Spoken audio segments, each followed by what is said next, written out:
Salat bersalam kepada Rasulullah Shallallahu Alaihi Wasallam dan juga kepada para sahabatnya, kepada orang-orang yang berjuang membela agama ini, menegakkan agama ini, mengajarkan kepada yang lainnya, ya, hingga tegaknya yaumul qiyamah. Jamaah yang semoga dimulakan Allah Subhanahu wa taala, dengan izin Allah, ya, Allah mudahkan kita untuk sama-sama datang ke masjid ini, ya, dimulai dengan sholat maghrib berjamaah, kemudian dilanjutkan dengan tilawatul Quran, yaitu membaca Al-Quran, dan selanjutnya adalah sama-sama mengkaji, mempelajari tafsir ayat Al-Quran. Dan pada malam hari ini insyaallah kita akan mengkaji yaitu surah Al-Fil, yaitu surah Al-Fil, surah Quraisy, ya, surah Quraisy. Pada pertemuan minggu kemarin, ya, kita sudah selesai terkait dengan surah Al-Ma'un. Maka pada malam hari ini insyaallah kita akan sama-sama belajar dan kait dengan tafsir dari surah Quraisy, ya.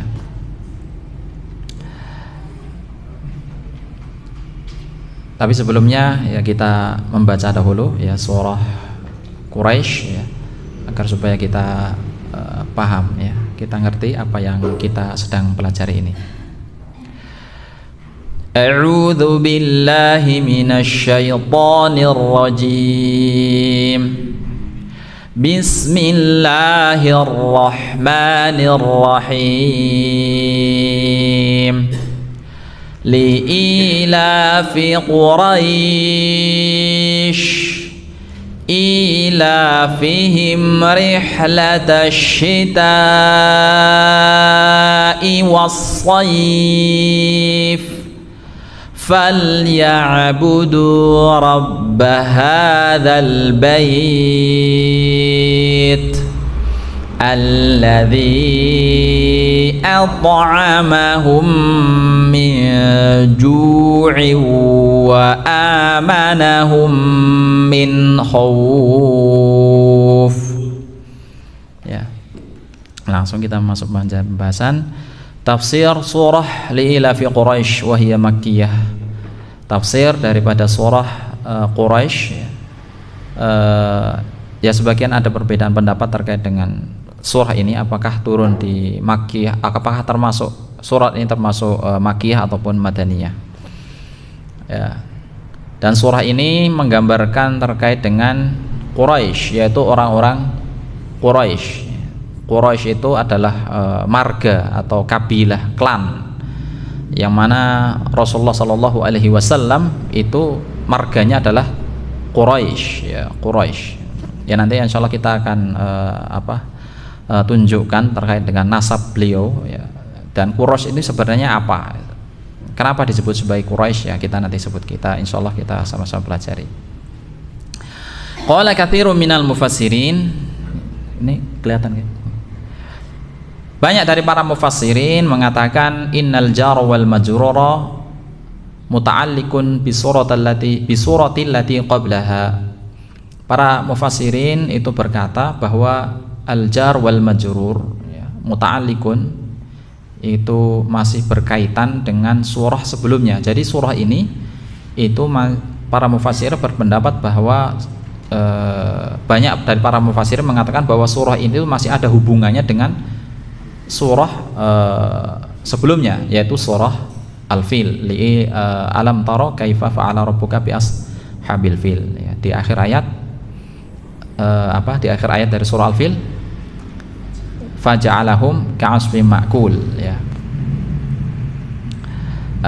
Para mufassir banyak yang menafsirkan bahwa ini masih berhubungan dengan surah Al-Fil. Bahkan ada yang mereka mengatakan, sebagian mereka ada yang mengatakan bahwa surah ini itu masih satu surah dengan surah ini, itu satu surah dengan surah Al-Fil, jadi satu gitu. Sebagian dari mereka ada yang mengatakan demikian. Tapi kenapa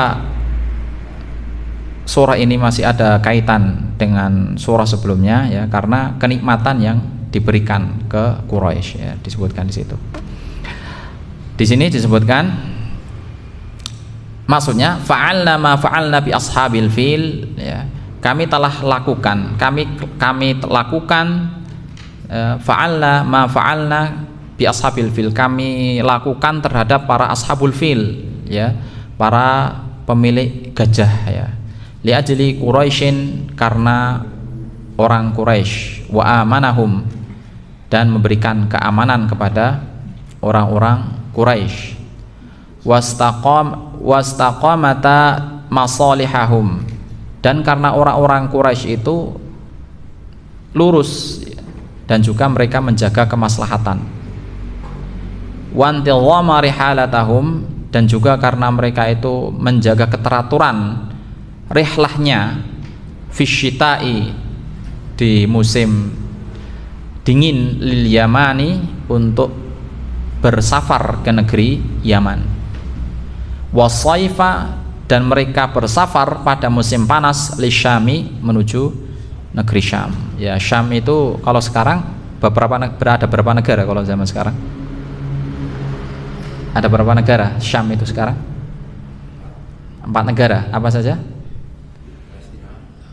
Palestina, Jordania,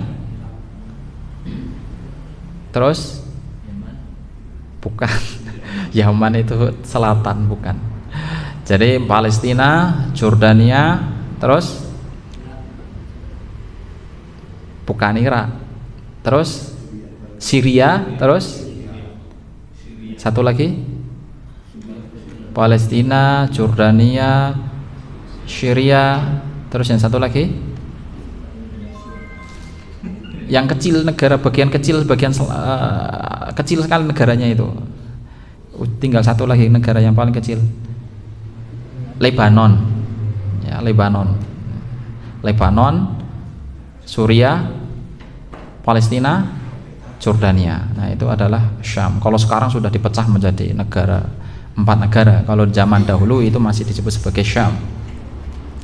Nah pada musim panas mereka, orang-orang Quraisy ini bersafar menuju negeri Syam. Ini jadi surah ini sebenarnya surah yang kisah ya, sebuah kisah yang kisah atau cerita ya terkait dengan orang-orang Quraisy ya, nanti insya Allah kita jelaskan. Li ajli tijarah, untuk berdagang ya, mereka pergi ke 2 negara itu, yaitu ke Yaman pada waktu musim dingin, dan musim panas mereka pergi ke Syam ya. Li ajri tijarah, untuk apa? Untuk bertijarah, yaitu untuk berdagang, wal makasib, ataupun untuk mencari penghasilan. Kemudian Allah Subhanahu wa taala memberikan penjagaan kepada mereka, fa ahlakallahu man aradahum bisu, maka Allah akan menghancurkan kepada orang-orang yang pengen memberikan keburukan kepada mereka. Allah Azza wa Jalla akan menghancurkan kepada orang-orang yang pengen melakukan keburukan terhadap mereka ya. Orang-orang Quraisy itu mendapatkan keamanan di mana-mana ya. Wa 'azama amral haram, dan mereka orang-orang Quraisy itu mengagungkan urusan haram, wa ahlahu, dan para penduduknya, fi qulubil Arab ya, di hati orang-orang Arab. Jadi haram, kemudian penduduknya itu diagungkan ya, diagungkan oleh seluruh penduduk negeri Arab. Hatta ihtaramuhum, sehingga orang-orang Arab itu menghormati mereka. Walam ya'taridu lahum, dan mereka tidak akan menolak, mereka tidak akan menghalang-halangi orang-orang Quraisy itu fi ayyi safarin aradu ya, ketika orang-orang Quraisy itu untuk melakukan safar yang mereka inginkan gitu.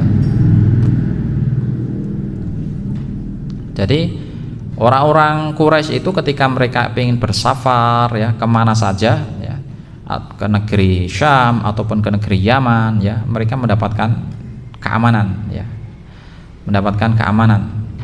Walihada amarahumullahu bisyukri, oleh karenanya Allah Subhanahu wa taala memerintahkan untuk bersyukur ya.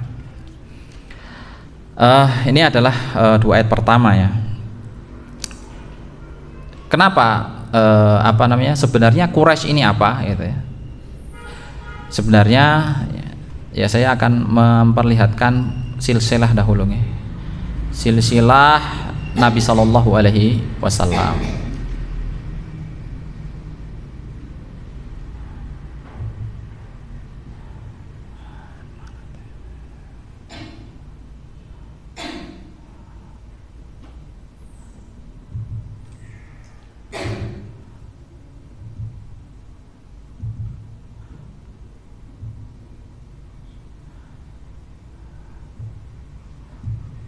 Nah ini kelihatan bukan? Kecil ya.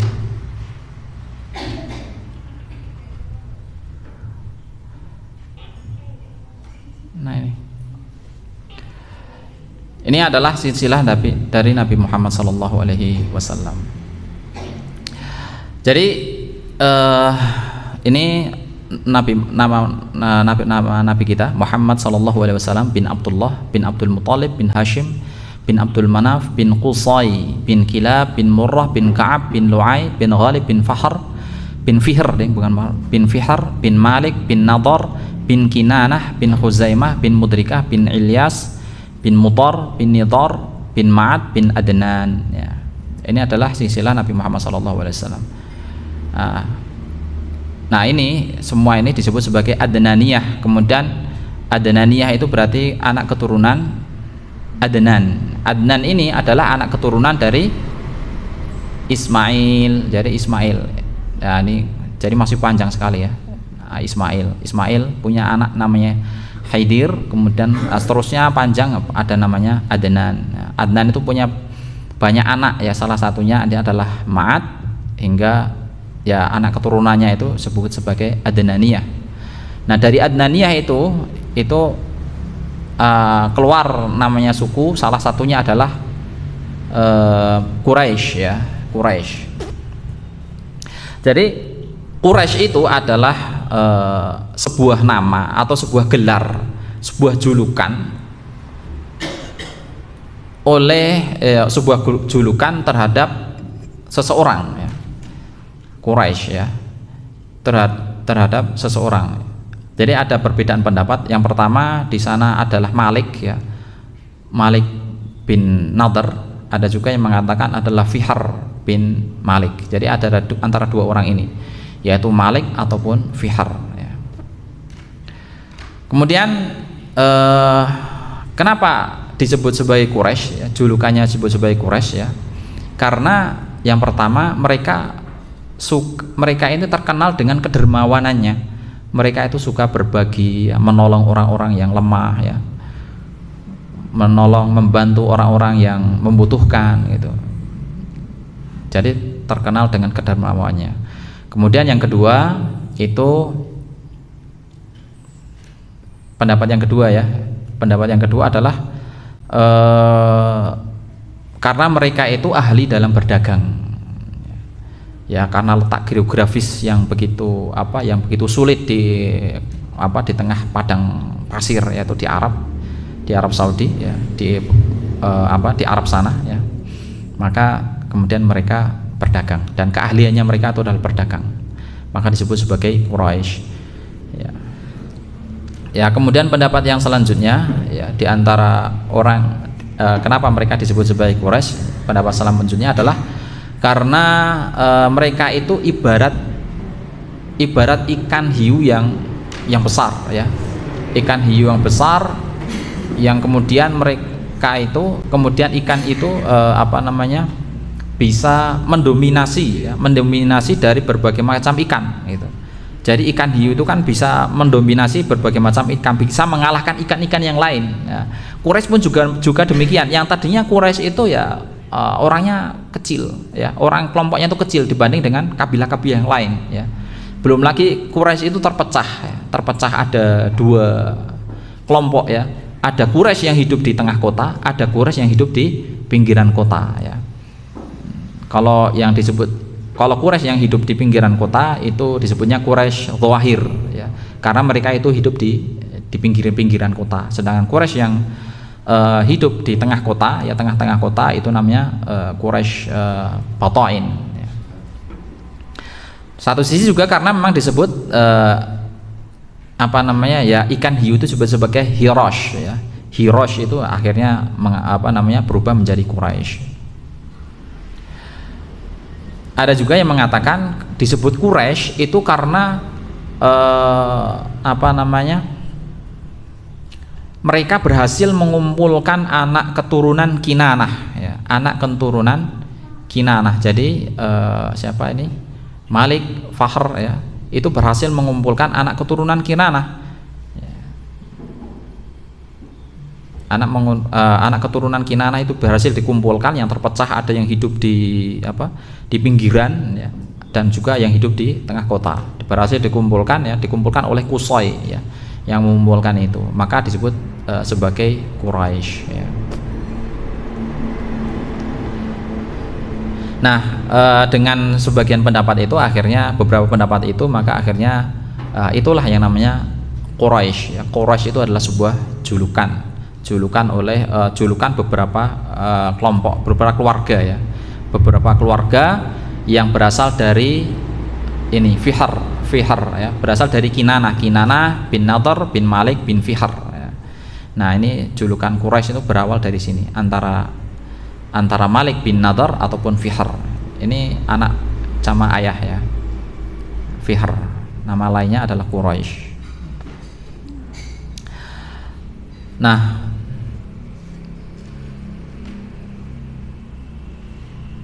Nah, dari Quraisy ya, dari Quraisy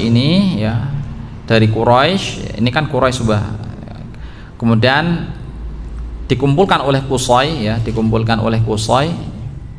karena yang hidup di pinggiran kota, ada yang di tengah kota ya, dikumpulkan oleh Qusay ya, kemudian disebut sebagai Quraisy. Nah, kemudian dari Quraisy ini itu muncul beberapa kabilah lagi ya, beberapa marga lagi ya, beberapa kabilah lagi. Yang pertama adalah Hashim. Ini adalah kabilah dari Nabi Muhammad SAW. Kemudian ada kabilah Adi, Bani Adi berarti keturunan nenek moyangnya dari Umar bin Khattab ya. Kemudian ada Bani Taim ini keturunan nenek moyang dari Abu Bakar As-Siddiq ya. Kemudian ada Bani Umayyah ya, itu dari Utsman bin Affan. Nah, dikumpulkan mereka semua itu di dalam satu klan, yaitu disebut sebagai Quraisy ya. Quraisy itu mempunyai beberapa kabilah lagi ya, yaitu tadi Bani Hashim, ada Bani Umayyah, ada Bani Adi, ada Bani Taim ya. Bani Hashim itu Nabi Muhammad SAW diantaranya, kemudian Ali bin Abi Thalib ya, kemudian Ja'far bin Abi Thalib ya, diantaranya ya. Kemudian ada Bani Taim, itu diantaranya ya Abu Bakar As-Siddiq ya. Kemudian ada Bani Adi, diantaranya itu ada Umar bin Khattab ya. Kemudian Bani Umayyah ya, diantaranya itu Utsman, kemudian Abu Jahal ya, kemudian Sofyan ya, Abu Sofyan, kemudian anaknya Abu Sofyan ya, itu yang memegang pemerintahan setelah Khulafaur Rasyidin, terakhir setelah Ali radhiyallahu anhu, itu adalah Bani Umayyah ya. Nah, itu anak keturunan semua itu adalah dari Quraisy ya. Allah Subhanahu wa taala pernah Rasulullah sallallahu alaihi wasallam pernah bersabda, "Innallaha astafa Kinanata min waladi Ismail wastafa Quraisyan min Kinanah." Ini Kinanah. Ya, Kinanah itu kakeknya Rasulullah sallallahu alaihi wasallam ya. Sungguhnya Allah itu memilih Kinanah dari anak keturunan Ismail, wastafa Quraisyan, dan memilih Quraisy ya. Quraisy dari anak keturunan Kinanah ya, dari Fihr ya, itu dari keturunan Kinanah ya. Jadi dari sekian Adnan, dari sekian keturunan anak Adnan ya, anak keturunan Adnan ya, Allah Subhanahu wa taala itu memilih Kinanah ya sebagai orang pilihan. Ya, kenapa Allah memilih Kinanah ya? Konon bahwa Kinanah ini terkenal dengan kedermawanannya ya. Kinanah ini terkenal dengan kedermawanannya, suka berbagi, menolong orang ya. Kemudian bahkan ada yang mengatakan bahwa Kinanah ini hampir-hampir tidak pernah makan sendirian. Dari hampir-hampir dia tidak pernah makan makanan sendirian. Dalam artian apa? Dia mengajak orang. Setiap kali makan dia pasti mengajak orang bareng-bareng ya. Itu adalah Kinanah ya. Di antara kedermawanannya ya, dia selalu mesti mengajak orang, dia tidak pernah sendirian makan. Itu adalah Kinanah.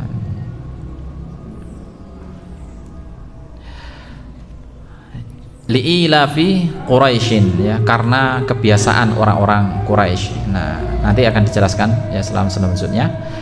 Ilafihim di ayat yang kedua, ilafihim rihlatasyita'i was-shaif.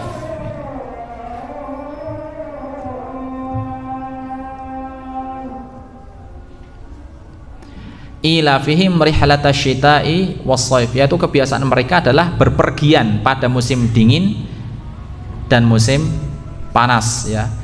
Kebiasaan mereka adalah bepergian rihlah syita pada musim dingin, was-shaif dan musim panas ya. Jadi kebiasaan orang-orang Quraisy ya itu adalah bepergian, yaitu berdagang ya. Kalau kita lihat secara geografis ya, secara geografis total tentang Jazirah Arab ya, di Arab sana ya, itu memang kondisinya alam itu adalah kondisi yang sangat gersang, kondisi yang panas, yang tidak mungkin seseorang itu melakukan cocok tanam ya, tidak mungkin mereka mengadakan pertanian di sana ya, karena memang lokasinya adalah lokasi yang gersang dan panas, apalagi wilayah Najd. Najd itu kalau sekarang ya Riyadh ya, ibu kota negara Saudi Arabia itu sekarang namanya Riyadh, dulu namanya Najd. Itu daerah tandus yang luar biasa ya. Nah, memang secara geografis letaknya itu memang daerah yang benar-benar gersang, kering ya, luar biasa. Nah, oleh karena itu ya, dengan kondisi yang seperti itu, yang kering, yang nggak susah juga airnya dapat kan, susah zaman itu susah untuk mendapatkan air ya, kering, gersang, tidak mungkin melakukan pertanian gitu. Oleh karena itu Nabi Ibrahim ketika pertama kali datang ke sana, kemudian membangun Ka'bah ya, beliau Nabi Ibrahim alaihissalam itu berdoa dalam surah Ibrahim ayat yang ke-57 ya.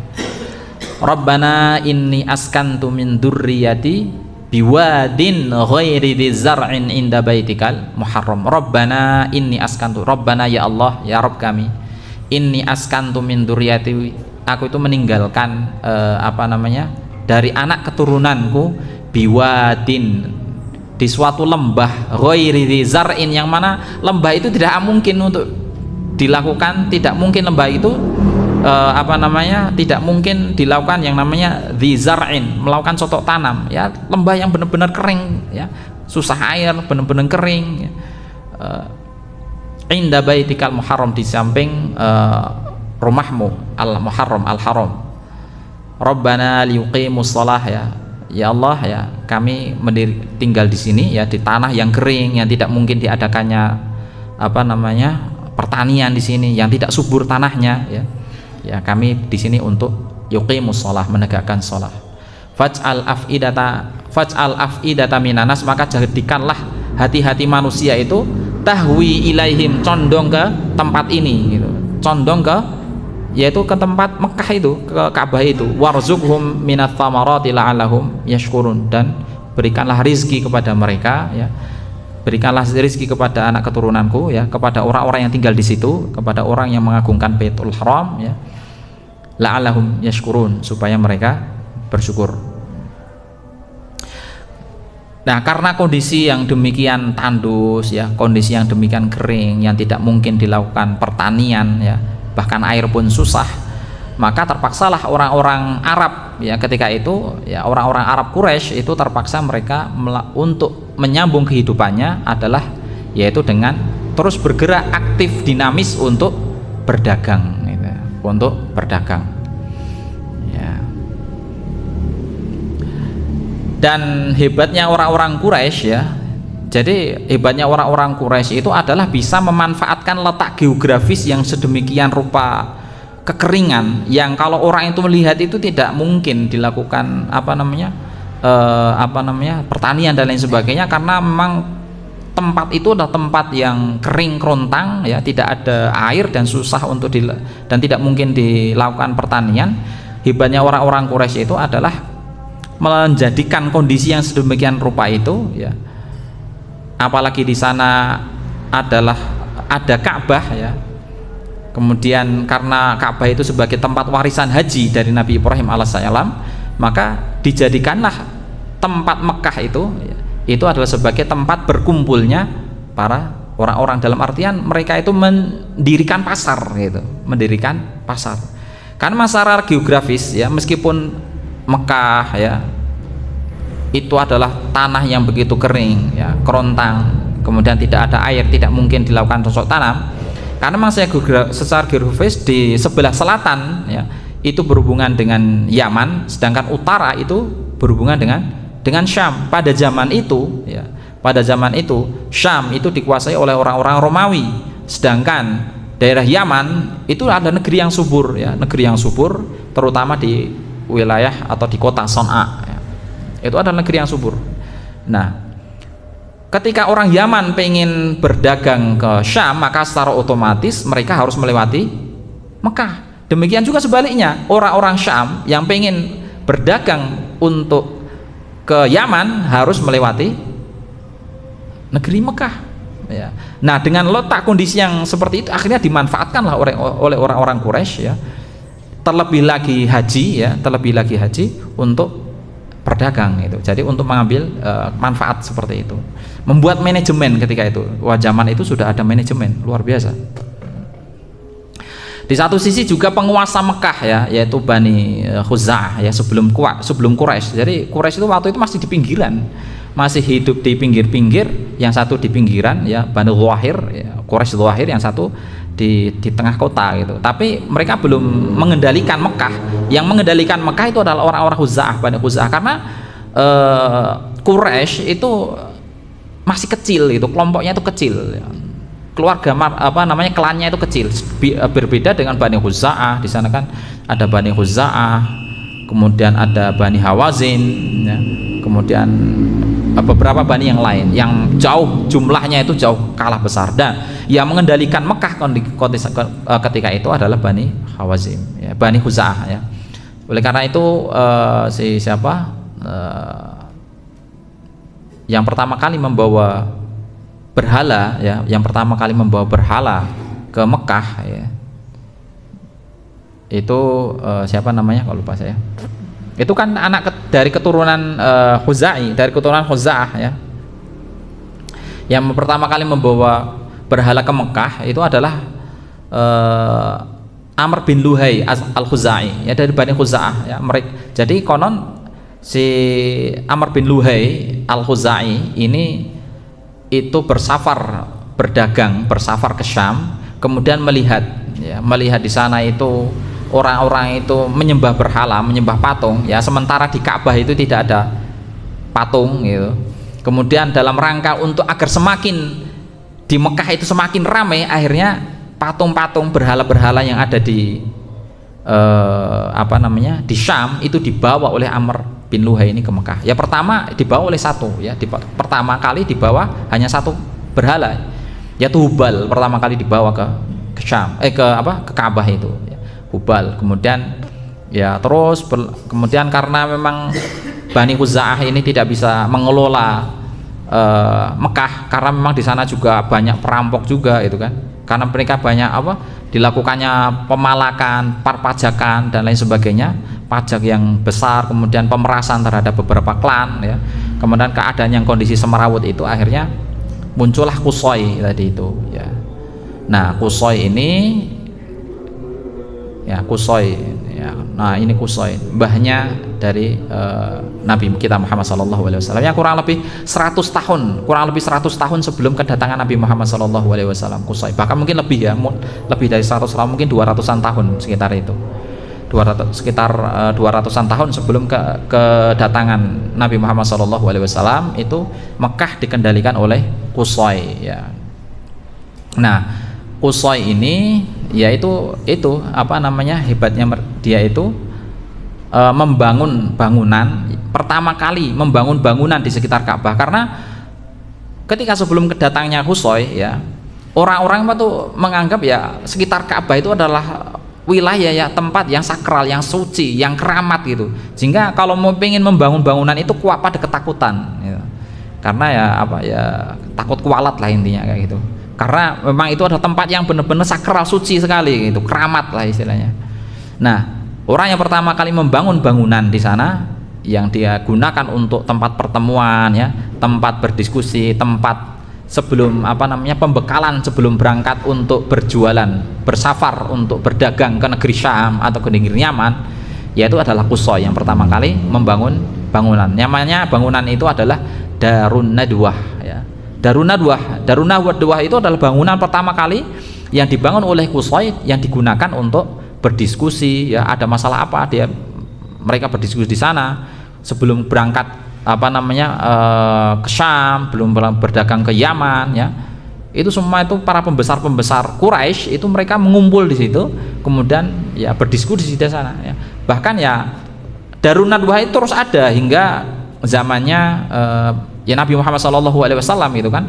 Bahkan mereka merencanakan pembunuhan kan di Darun Nadwah itu gitu.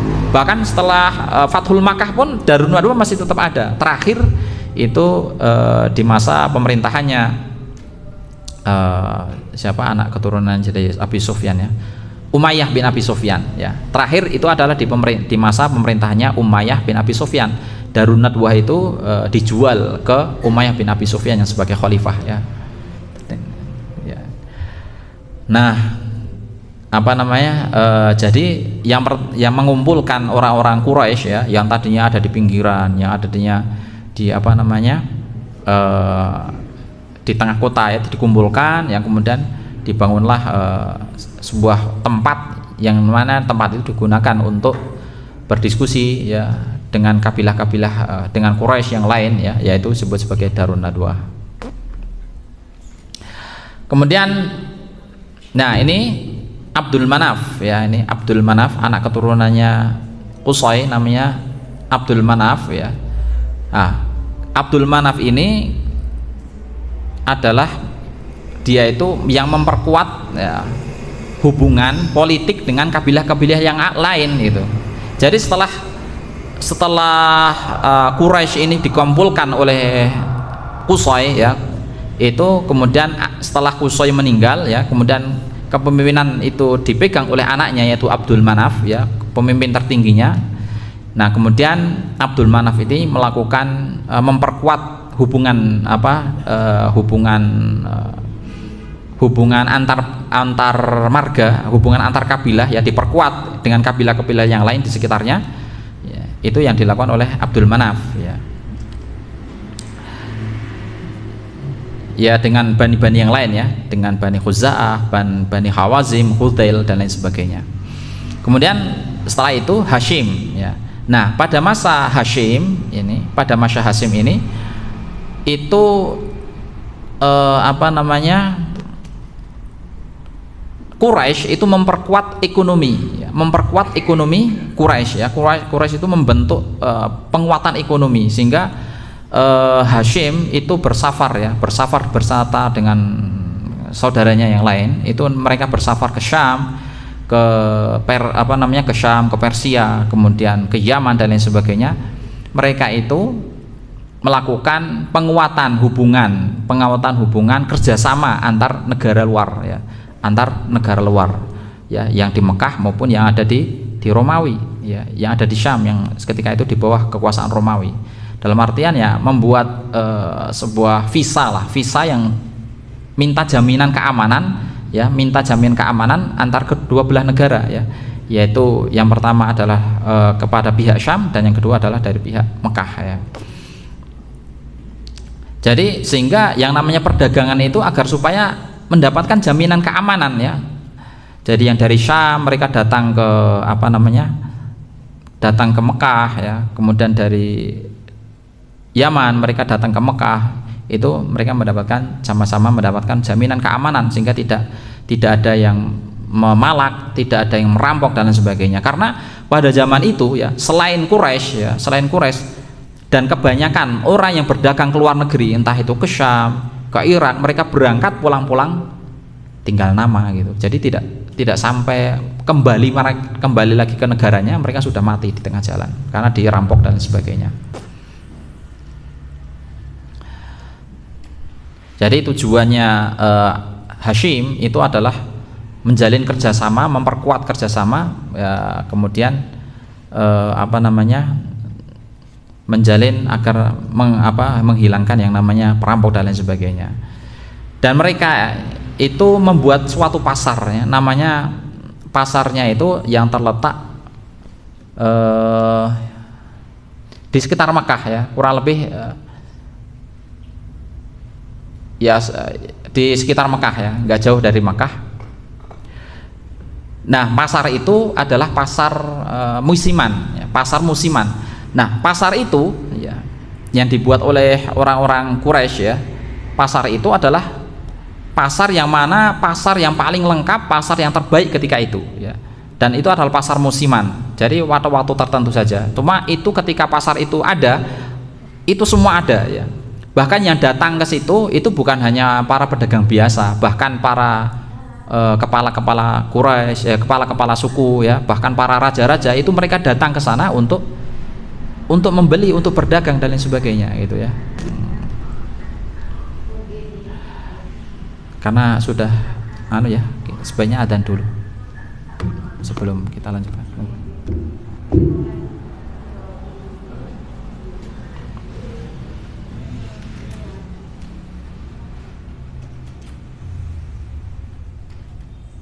Jadi orang-orang Quraisy itu membuat sebuah pasar namanya pasar Ukaz ya, Ukaz di sekitar Makkah zaman itu. Nah, pasar itu yang dijadikan sebagai tempat jualannya orang-orang yang datang dari Syam, yang datang dari Yaman, kemudian yang datang dari kabilah-kabilah lain. Nah, di sana itu orang-orang Quraisy itu yang membuat pasar itu, akan tapi yang mengelola pasar itu, tapi yang menjadi security-nya, yang menjadi pengamanannya atau menjadi polisinya itu bukan orang Quraisy ya. Mereka orang Quraisy ini menjalin kerjasama dengan bani yang lain ya, dengan klan yang lain ya, dari Bani Tamim. Kemudian di pasar itu juga ya, di pasar Ukaz itu orang-orang Quraisy itu juga kadang mengadakan suatu acara festival kebudayaan ya. Di sana latihan mempertunjukkan syair-syair ya, perlombaan dan lain sebagainya di pasar itu ya. Dan yang menjadi jurinya itu juga bukan orang Quraisy ya, karena memang orang Quraisy itu posisinya adalah sebagai pengendali pasar ya, sebagai yang mengambil kebijakan ya, yang memiliki pasar ya. Sedangkan yang orang yang kerja langsung di tengah lapangan itu bukan orang Quraisy ya. Nah, itu adalah orang-orang Quraisy ya, yang membuat sebuah pasar ya, pasar Ukaz itu. Kemudian Allah Subhanahu wa taala berfirman dalam surah Al-Ankabut ayat 67 ya, memperingatkan dengan orang-orang Quraisy itu yang berbunyi, awalam yaru anna ja'alna haraman aminan wa yatahattafun nasu min haulihim afabil batili yu'minuna wa bi ni'matillahi yakfurun. Tidakkah mereka memperhatikan bahwa kami telah menjadikan negeri mereka, yaitu tanah suci haram itu adalah tempat yang aman, padahal manusia di sekitarnya saling merampok ya, membunuh. Mengapa mereka setelah nyata kebenarannya mereka masih percaya kepada yang batil dan ingkar kepada nikmat Allah Subhanahu wa taala. Nah, ini dalam surat Al-Ankabut ayat ke-67. Jadi setelah datangnya orang-orang Quraisy ini ya, Allah berikan kemudahan kepada orang-orang Quraisy ini untuk menjalin hubungan kerjasama dengan negara-negara sekitarnya, yaitu dengan Romawi dan juga negara yang ada di Syam, yang ada di Yaman, kemudian dan lain sebagainya. Nah, satu posisi yang lainnya, kenapa mereka mudah untuk bisa melakukan menjalin kerjasama dengan orang-orang Romawi ya, yang ada di Syam, dan mereka menjalin kerjasama dengan mudah antara orang-orang yang ada di Yaman, ya karena memang posisi letak geografis Mekah itu memang sangat strategis gitu ya. Karena memang posisi orang-orang Yaman pengen ke Syam berdagang ke sana, mereka memang harus melewati Mekah. Sementara sebaliknya orang-orang Syam pengen berdagang ke Yaman itu juga harus lewati Mekah ya. Nah, itu adalah orang-orang Quraisy ketika membangun suatu strategi pasar ketika itu. Nah, itulah yang disebut sebagai ilaf ya, keberhasilan orang-orang Quraisy itu mengelola suatu pasar, yaitu di Ukaz tersebut ya. Kemudian dalam ayat selanjutnya Allah Subhanahu wa taala berfirman ya, tafsir selanjutnya.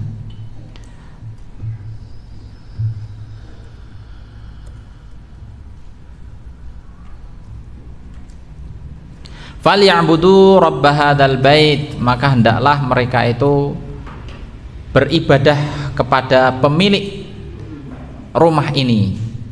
Maksudnya liwahiduhu wa yukhallisu lahu al-ibadah, maksudnya adalah untuk mentauhidkan Allah Subhanahu wa taala dan memurnikan peribadahan hanya kepada Allah Subhanahu wa taala. Allah Subhanahu wa taala mengingatkan kepada orang-orang Quraisy yaitu untuk beribadah kepada pemilik rumah ini, yaitu maksudnya adalah Allah Subhanahu wa taala.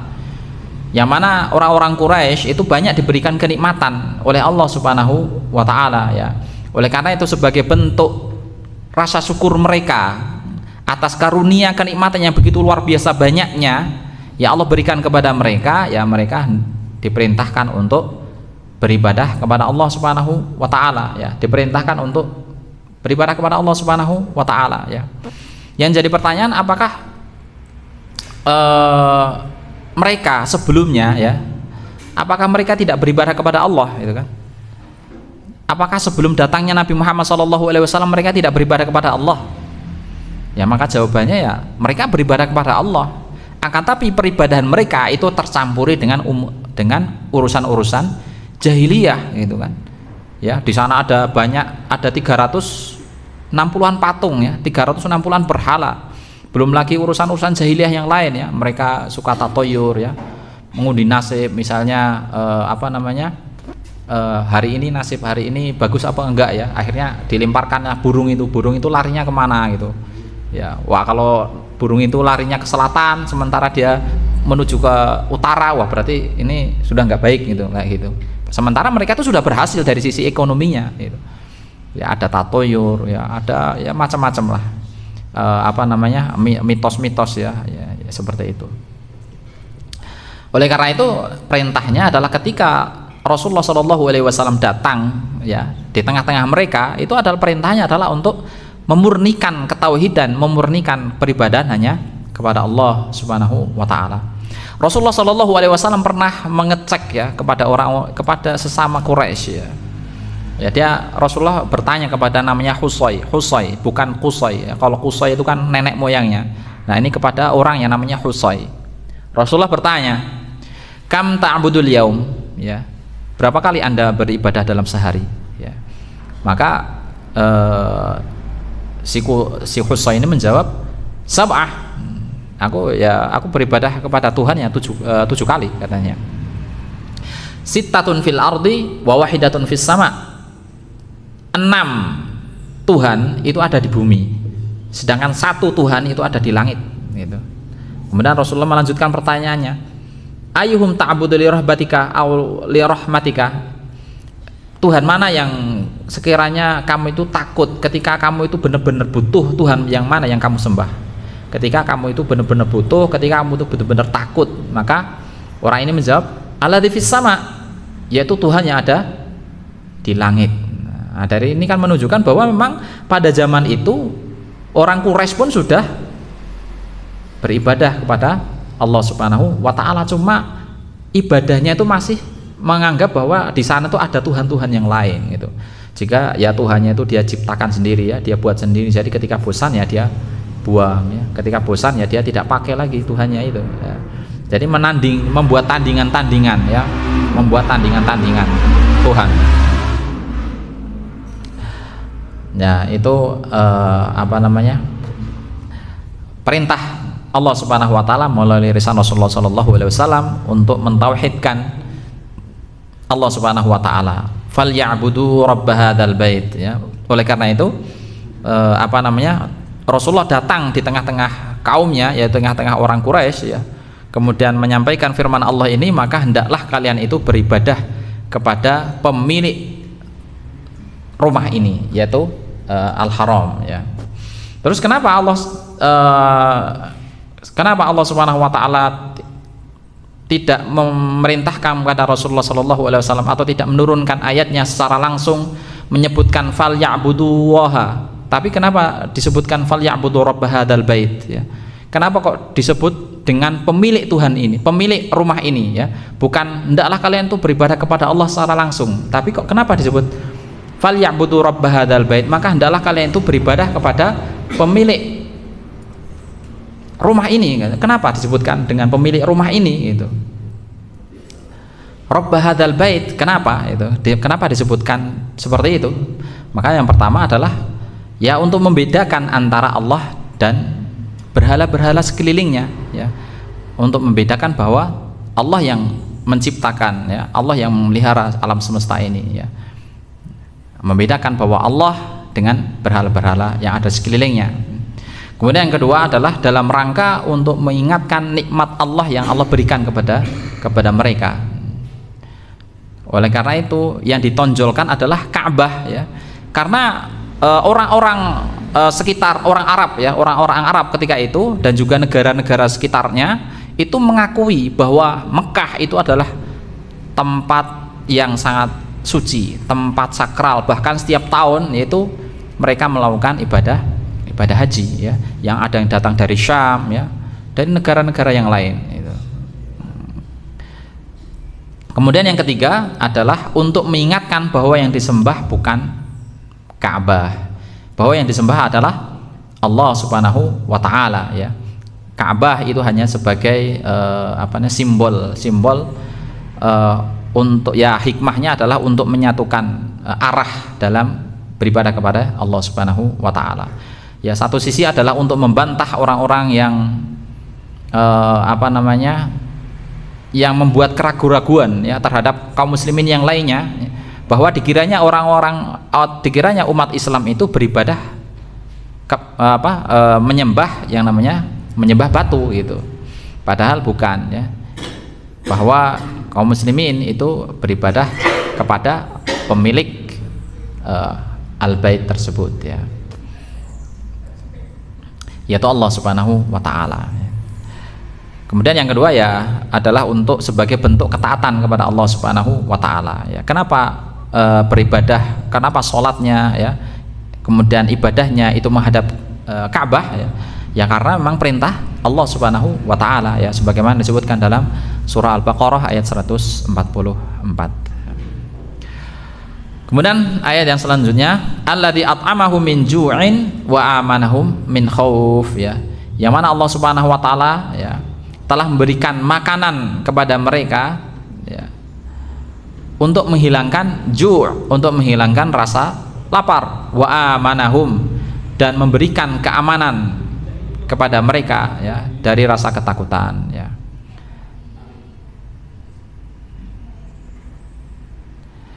Jadi dalam ayat yang terakhir ini Allah Subhanahu wa taala yang telah memberikan makanan kepada mereka, memberikan dua kenikmatan kepada mereka. Yang pertama adalah kenikmatan makanan, yang kedua adalah jaminan keamanan. Karena kita sama-sama tahu ya, kondisi Saudi, kondisi Mekah ketika itu adalah sudah tidak bisa melakukan pertanian gitu, karena kondisi geografisnya yang kering ya, yang susah air, yang tidak bisa dilakukan tanaman. Oleh karena itulah dengan kondisi geografis yang sedemikian bagus ya, meskipun kondisi alamnya itu tidak mungkin dilakukan pertanian, maka Allah Subhanahu wa taala memberikan makan kepada mereka, mereka tidak mudah untuk mendapatkan makanan ya. Bahkan sampai sekarang ya. Kalau kita mungkin bapak-bapak sebagian ya sudah pernah ke sana gitu kan. Melihat buah-buahnya itu kan bagus-bagus semua. Ya. Buah apel ya, nggak ada yang burian ya. Burikan kalau sini kan ada sebagian boleh apel yang burian itu kan. Kayak koreng-koreng di apel. Kalau di sana itu kan buahnya bagus-bagus. Mengkilap-mengkilap itu. Belum lagi pisangnya itu kan. Pisangnya itu apa ya kalau di sini jenisnya itu? Ya pisang itu ya. Pisangnya bagus-bagus. Kemudian jeruknya itu juga bagus-bagus. Nggak ada jeruk yang jelek-jelek itu, nggak ada di sana itu. Ya karena memang semua itu adalah impor dari luar itu. Semua dari luar masuk ke dalam ke Mekah ya. Semuanya itu. Terongnya gitu ya. Terongnya itu apa gede-gede yang ungu-ungu gitu. Bulat-bulat segede apa. Jadi seperti itu. Bahkan kalau nyari apa durian pun juga ada di sana. Saya pernah ketemu durian di pasar itu. Harganya mahal juga harganya. Durian, saya juga keakhiran ada juga durian ternyata di Arab ya. Durian. Nah, itu kemudahan mereka orang-orang Quraisy itu mendapatkan makanan minju ya, daripada kelaparan ya. Jadi Allah yang telah memberikan kenikmatan kepada orang-orang Quraisy ya dalam bentuk ya diberikan kemudahan untuk mendapatkan makanan ya. Yang kedua adalah mendapatkan keamanan ya. Jadi ayat yang terakhir ini disebutkan ya, ditonjolkan, kemudian disebutkan diungkapkan, disampaikan kepada orang-orang Quraisy adalah agar supaya mereka ingat atas nikmat-nikmat yang sudah Allah Subhanahu wa taala berikan kepada mereka. Agar supaya apa? Agar supaya mereka benar-benar kembali beribadah kepada Allah Subhanahu wa taala. Ya, coba kita bayangkan ya. Ketika seorang itu diberikan nikmat yang sangat banyak ya, maka ketika itu dia kemudian beribadah kepada Allah, maka dia akan terasa ringan. Tapi ketika seorang itu ibadah kepada Allah tapi dia tidak ingat atas nikmat yang sudah dia berikan, maka ibadah ketika dia melaksanakan ibadah akan terasa berat ya. Coba kita bayangkan, kita analogikan sajalah kepada seorang misalnya ada yang berkata kepada seorang A misalnya, ada seorang B itu berkata kepada si A, sudah hidup kamu aku jamin ya, hidup kamu, keluarga kamu aku jamin sepenuhnya ya, aku jamin sepenuhnya dalam setahun gitu kan ya. Dia biayai untuk sekolah anak-anaknya, dia biayai untuk kehidupannya, untuk biaya rumahnya, listriknya, airnya, makannya, minumnya, jajannya, bahkan mau pergi kemanapun dia biayai, pergi ke luar negeri pun dia biayai, semuanya ditanggung selama 1 tahun. Kemudian suatu ketika si B ini meminta misalnya, saya minta tolong kepada kamu, bisa nggak gitu kan ya, otomatis si A pasti akan oh ya gitu kan. Karena apa? Karena merasa sudah pernah banyak dibantu oleh si B gitu kan. Apa yang bisa saya lakukan? Maka si B mengatakan, sudah tolong dong jabuti rumput depan rumah saya gitu ya. Akhirnya untuk menjabuti rumput depan rumah ya dengan mudah, dengan ringan dia lakukan itu gitu. Nah itu dia ingat, kenapa dia melakukan merasa mudah? Karena memang dia ingat terhadap nikmat-nikmat kemudahan-kemudahan yang telah dilakukan oleh B ya kepada si A ya. Jadi seperti itu. Begitu apalagi kepada Allah Subhanahu wa taala. Jadi ketika kita ingat atas karunia Allah, atas nikmat-nikmat yang Allah berikan kepada kita, Allah berikan mata kepada kita ya, kemudian kita harus syukuri, yaitu dengan banyak membaca Al-Quran ya, daripada untuk melihat yang lainnya, atau kita gunakan kedua kaki kita ya. Allah berikan kaki kita ya, Allah berikan nafas kita, Allah berikan jantung kita kepada kita, Allah berikan kemudahan kepada kita, kemudian kita syukuri maksimal mungkin untuk mengabdi kepada Allah, maka semua itu akan terasa ringan kita lakukan.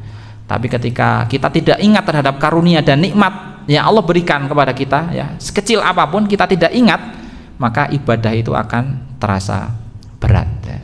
Oleh karena itu ya, di ayat yang terakhir ini Allah Subhanahu wa taala menyampaikan kepada orang-orang Quraisy itu, mengingatkan kepada mereka ya, bahwa Rasul itu muncul dari tengah-tengah keluarga mereka, tidak seyogianya, tidak mestinya mereka itu menolak ya. Ada Abu Jahal, kemudian siapa lagi, Abu Sufyan di awal-awal itu menentang ya. Mestinya mereka tidak menolak, mestinya mereka itu jangan sampai menolak, tapi ya karena memang kesombongan mereka ya, akhirnya mereka tidak ingat atas karunia yang Allah Subhanahu wa taala berikan, ya mereka melakukan penyimpangan yang sangat luar biasa.